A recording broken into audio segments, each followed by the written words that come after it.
I'm John. I'm 59 years old and I'm a four-chord strummer. I started learning guitar at when I was 54, so a little over 5 years ago. And the previous video I did, I showed you three easy songs for older hands that you can play right now. The only thing I didn't do was actually show you a strumming pattern you could apply to those three songs. So here, I'll show you. Leaving on a jet plane. Packed, I'm ready to go. I'm standing here outside your door.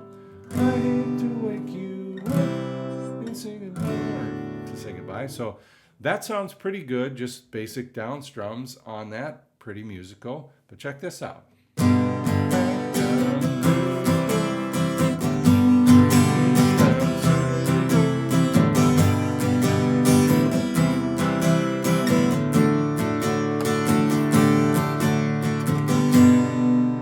Same chord, same song, totally changes the feel, and that is called the Island Strum. It's a basic down, down, up, down, up, down. And if you notice while I'm playing it, which I just couldn't do right now and play it and talk at the same time, is my hand kept moving in that eighth note pattern to help keep time. So that is the Island Strum, and when I first started learning it, well, I had 40 years of drumming before I picked up guitar, so rhythm and groove and timing and feel and all that fun stuff was, I guess you could say, built in, right?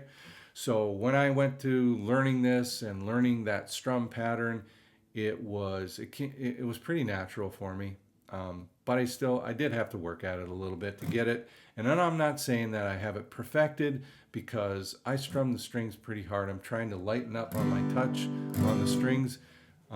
Coming from drumming to strumming, I really hammered on these things. So I'm just trying to lighten that up, play a little more dynamically with a little more finesse on the stuff that I learned. So just to give you an idea, it wasn't just totally automatic for me. I wish it would have been, but it wasn't.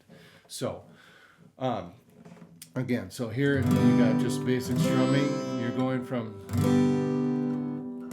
to this.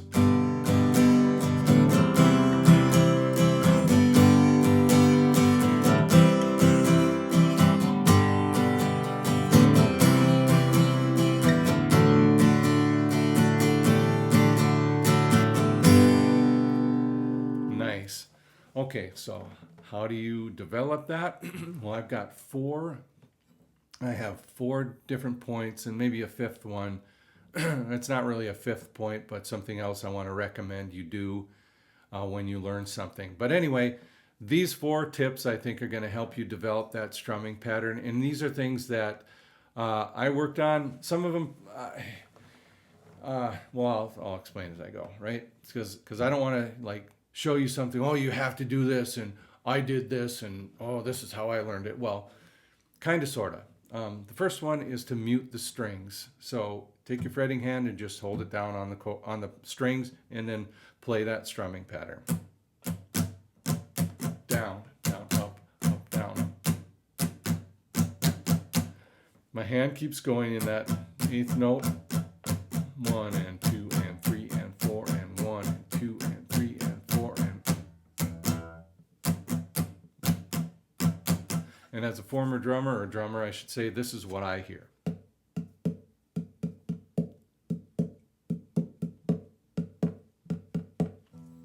So that helps me. And yes, I will, if I'm learning a new strumming pattern, I will spend some time just with the strings muted, just to first get it down, and then I move right into playing a chord.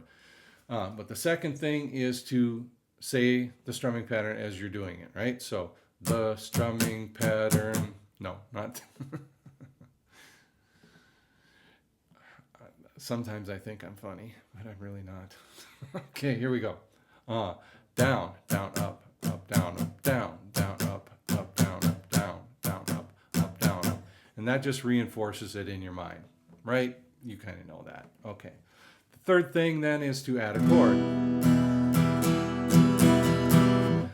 I like the E minor. It's kind of a go-to because it's so easy to play. All you need is two fingers in the second fret on the an A and the D, the A and the D string. Yeah.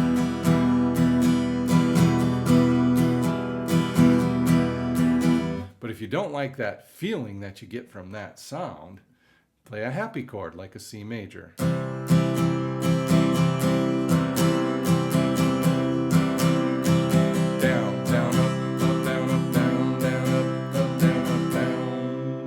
Okay, so those three things, and then the fourth thing would be to slow it down. You probably heard the phrase, slow is smooth, smooth is fast, and that is true for me and you. Really slow it down if you have to. If you need to use a metronome, grab a metronome or a click track or something. I'm not a fan of that, and honestly, I don't like using them, and I probably never really have, if I'm being honest with you. What I'll do is I'll put my headphones on and play a song, and then I'll play that strumming pattern to it if I'm learning it or whatever it is.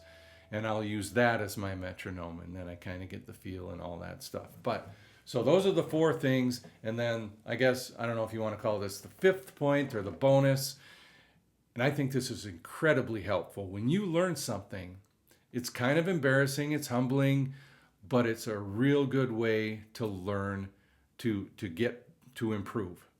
And that is, once you learn something, record yourself. Let's say if you learned a song, you learned Leaving on a Jet Plane, and you got that.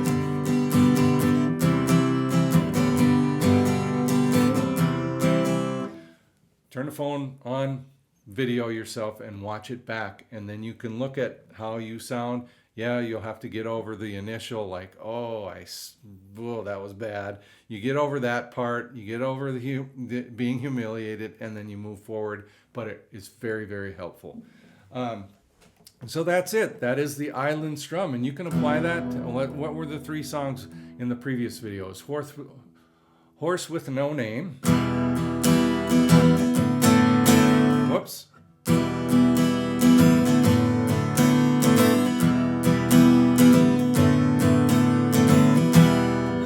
You notice I changed the rhythm a little bit, changed the feel to go with the song. So that's just down, down, up, up, down, and we're knocking on heaven's door.